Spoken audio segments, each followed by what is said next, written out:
What's up, guys, and welcome back to Book of Entertainment. So, Xolani Khumalo is wanted by the police, and he has made it clear, that I am going to surrender myself to the police station on Monday at 9 a.m. So, Action SA wrote this statement, that he's going to hand himself over to the police, and even Action SA came in and talked about it. But this sort of like rattled the feathers of the EFF, and they are like calling Xolani Khumalo, you want to be the mayor of drug dealers and illegal immigrants.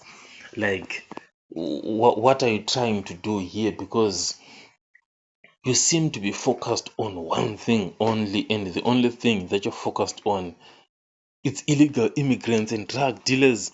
So these are members of the EFF, who seem not to be happy with the position of Xolani Khumalo.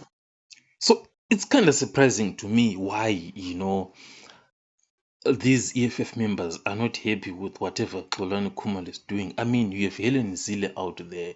She's doing what she's doing. You have Dada Morero. You have so many other mayoral candidates.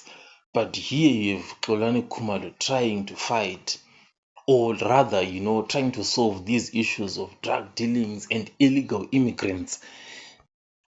And you have EFF, coming in and trying to like bring down Xolani Khumalo. Obviously, these are rivals, but to specifically target Xolani Khumalo is kind of surprising and shocking.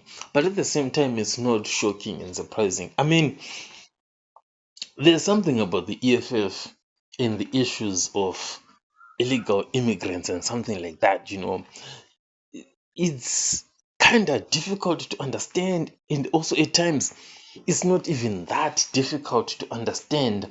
I mean, whenever you try, and touch on issues that involve illegal immigrants and something like that, the EFF is sort of like they get defensive on issues like these, and this is exactly where we are with this one. Not surprising, but surprising again at the same time. I'll catch you guys on the next one.